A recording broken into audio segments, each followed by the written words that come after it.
16. A experiência e a teoria da relatividade restrita. Em que medida a teoria da relatividade especial é apoiada pela experiência? Esta pergunta não é facilmente respondida pela razão já mencionada em conexão com o experimento fundamental de Fizeau. A teoria da relatividade especial cristalizou-se a partir da teoria de Maxwell-Lorentz dos fenômenos eletromagnéticos. Assim, todos os fatos da experiência que sustentam a teoria eletromagnética também apoiam a teoria da relatividade. Como sendo de particular importância, menciono aqui o fato de que a teoria da relatividade nos permite prever os efeitos produzidos sobre a luz que nos chega a partir das estrelas fixas. Estes resultados são obtidos de uma maneira extremamente simples, e os efeitos indicados, que são devidos ao movimento relativo da Terra com referência a essas estrelas fixas, são encontrados de acordo com a experiência. Referimos-nos ao movimento anual da posição aparente das estrelas fixas resultante do movimento da Terra em torno do Sol, translação, e a influência dos componentes radiais dos movimentos relativos das estrelas fixas em relação à Terra sobre a cor da luz que nos chega a partir delas. Este último efeito manifesta-se num ligeiro deslocamento das linhas espectrais da luz que nos é transmitida a partir de uma estrela fixa, em comparação com a posição das mesmas linhas espectrais quando são produzidas por uma fonte terrestre de luz, efeito Doppler. Os argumentos experimentais a favor da teoria de Maxwell-Lorentz, que são ao mesmo tempo argumentos a favor da teoria da relatividade, são muito numerosos para serem expostos aqui. Na realidade, eles limitam as possibilidades teóricas a tal ponto que nenhuma outra teoria além da de Maxwell e Lorentz foi capaz de se manter quando testada pela experiência. Mas há duas classes de fatos experimentais até agora obtidos que podem ser representados na teoria de Maxwell-Lorentz apenas pela introdução de uma hipótese auxiliar, que em si mesma, isto é, sem fazer uso da teoria da relatividade, parece estranha. Sabe-se que os raios catódicos e os chamados raios beta emitidos por substâncias radioativas consistem em partículas elétrons negativamente eletrificadas de inércia muito pequena e grande velocidade. Examinando a deflexão desses raios sob a influência de campos elétricos e magnéticos, podemos estudar a lei do movimento dessas partículas com muita precisão. No tratamento teórico desses elétrons, nos deparamos com a dificuldade de que a teoria eletrodinâmica de si mesma seja incapaz de dar conta de sua natureza.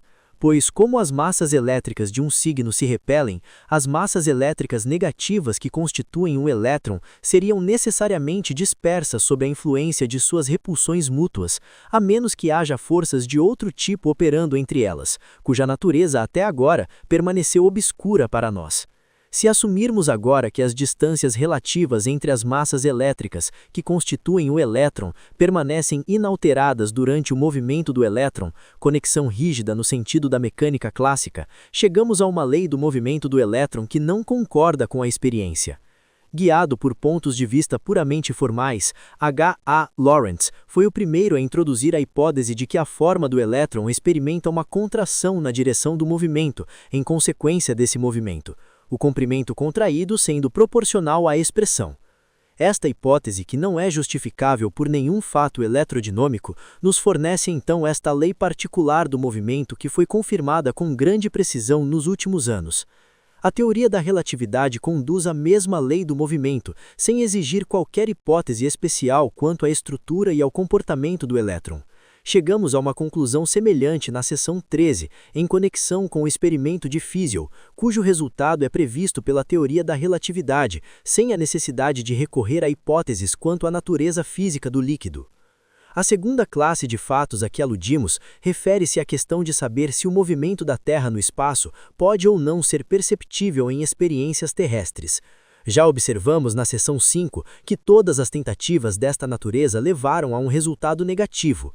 Antes que a teoria da relatividade fosse apresentada, era difícil se reconciliar com este resultado por razões agora a serem discutidas. Os preconceitos herdados sobre tempo e espaço não permitiram que surgissem dúvidas quanto à importância primordial da transformada de Galileu para a passagem de um corpo de referência para outro. Agora, supondo que as equações de Maxwell-Lorentz valem para um corpo de referência K, então descobrimos que elas não valem para um corpo de referência K1, movendo-se uniformemente em relação a K, se assumirmos que as relações da transformada de Galileu existem entre as coordenadas de K e K1. Assim, parece que todos os sistemas de coordenadas galilênicos, correspondente a um estado particular de movimento, é fisicamente único. Este resultado foi interpretado fisicamente considerando K como em repouso em relação a um éter do espaço. Por outro lado, todos os sistemas de coordenadas K1, movendo-se relativamente a K, são considerados como em movimento em relação ao éter. A este movimento de K1 em relação ao éter drift em relação a K1, foram atribuídas as leis mais complicadas que deviam valer em relação a K1.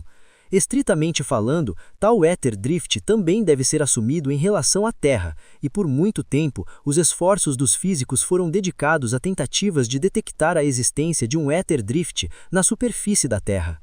Em uma das mais notáveis tentativas, Michelson e Morley conceberam um método que parece dever ser decisivo. Imagine dois espelhos tão dispostos em um corpo rígido que as superfícies reflexivas se enfrentem. Um raio de luz requer um tempo t perfeitamente definido para passar de um espelho ao outro e vice-versa, se todo o sistema estiver em repouso em relação ao éter. Verifica-se por cálculo, entretanto, que um tempo ligeiramente diferente t1 é necessário para este processo, se o corpo, juntamente com os espelhos, estiver se movendo relativamente ao éter. E um outro ponto mostra-se por cálculo que para uma dada velocidade v com referência ao éter, este tempo t1 é diferente quando o corpo está se movendo perpendicularmente aos planos dos espelhos, daquele resultante quando o movimento é paralelo a estes planos. Embora a diferença estimada entre estes dois tempos seja extremamente pequena, Michelson e Morley realizaram um experimento envolvendo interferência, no qual esta diferença deveria ter sido claramente detectável. Mas o experimento deu um resultado negativo, um fato que deixou os físicos bem perplexos. Lorentz e Fitzgerald resgataram a teoria desta dificuldade assumindo que o movimento do corpo em relação ao éter produz uma contração do corpo na direção do movimento, a quantidade de contração sendo justamente suficiente para compensar a diferença no tempo mencionada. A comparação com a discussão da seção 11 mostra que também do ponto de vista da teoria da relatividade, esta solução da dificuldade foi a correta. Mas com base na teoria da relatividade, o método de interpretação é incomparavelmente mais satisfatório. Segundo esta teoria, não existe um sistema de coordenadas especialmente favorecido, único, para ocasionar a introdução da ideia de éter, e portanto não pode haver éter drift, nem qualquer experimento com o qual demonstrá-la.